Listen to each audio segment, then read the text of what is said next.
There's a moment in this film where a child climbs out of a sarcophagus and you find yourself hoping, genuinely hoping that what just crawled out is still a child. That moment is what separates Lee Cronin's The Mummy from every other mummy movie made in the last 30 years.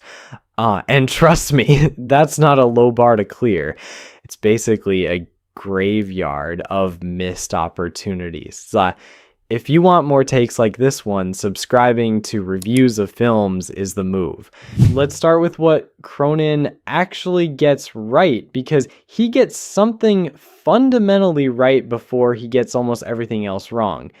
The Mummy, as a horror figure, has always been about one thing: the dead refusing to stay dead.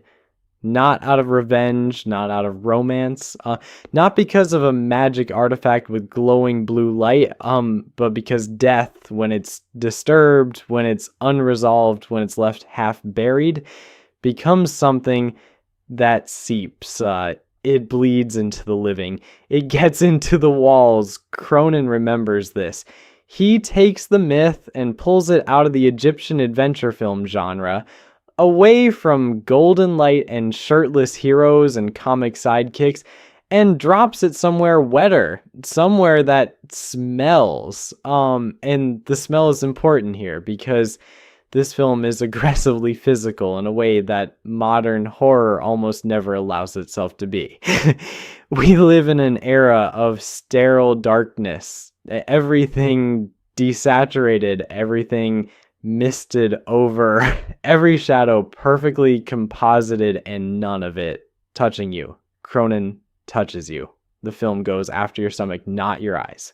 Nails splitting, skin peeling, insects finding their way into mouths that shouldn't be open, bones bending in directions that anatomy textbooks would object to. It's all rendered with a practical, tactile weight that you don't expect from a big studio monster film in 2026. There's a scene involving a fingernail that I am not going to describe. You'll know it when you see it. Your hands will do something involuntary. The central idea driving all of this is actually quite smart. The lost child comes back, years gone, presumed dead, now pulled from a sarcophagus alive. And the horror isn't the sarcophagus, the hejal. The horror is the question every parent in that situation would be afraid to ask: is this still my child? Or is my child's face being worn by something ancient and hollow and hungry? That's not a mummy movie question. That's an Exorcist question. It's a question about parenthood itself, about how far love can be weaponized against you, about whether mercy is a virtue or a vulnerability when what you're showing mercy toward has already stopped being what you loved. Cronin is threading the film through a needle that Friedkin spent decades getting right, and the ambition is visible and real. The problem is that ambition and execution are not the same thing.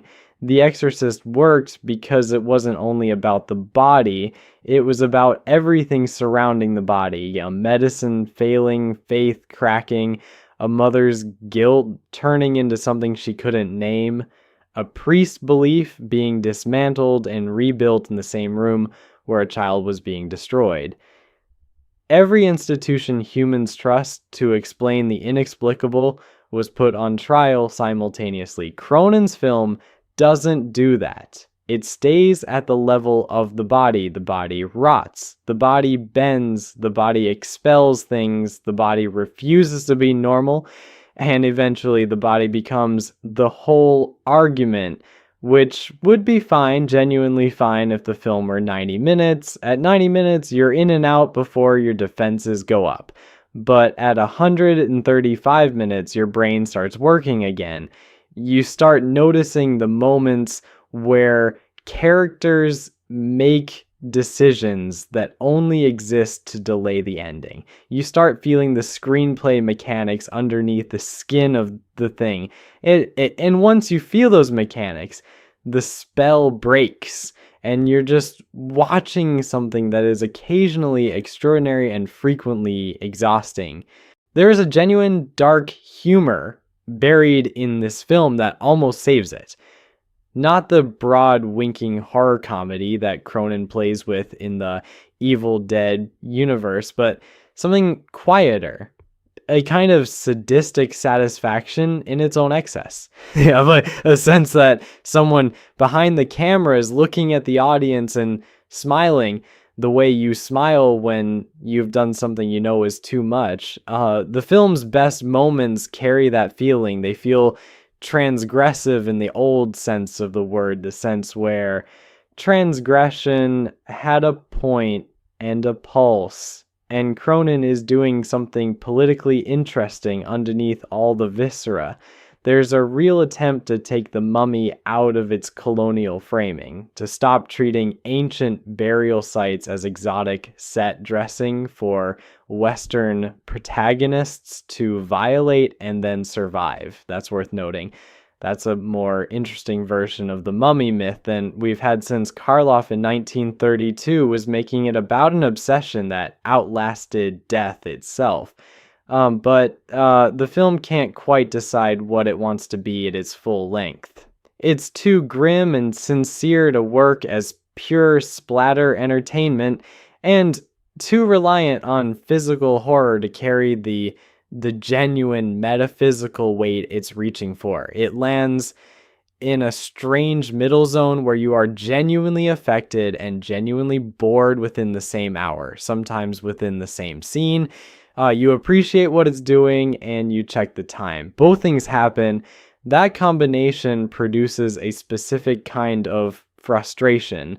The frustration of watching something with real ideas and real craft that simply refuses to edit itself into the film it could have been. What Cronin has made here is a mummy film that correctly identifies where the fear should live. Not in the desert, not in the curse, not in the ancient priest rising with glowing eyes, but in the moment a family brings something home that loves them back wrong. That's the horror. That's always been the horror. He found it. He just decided to spend 40 extra minutes sitting with it past the point where it retained its power. The grave he dug is the right grave. The thing he pulled out of it is genuinely unsettling. He just left the lid off too long.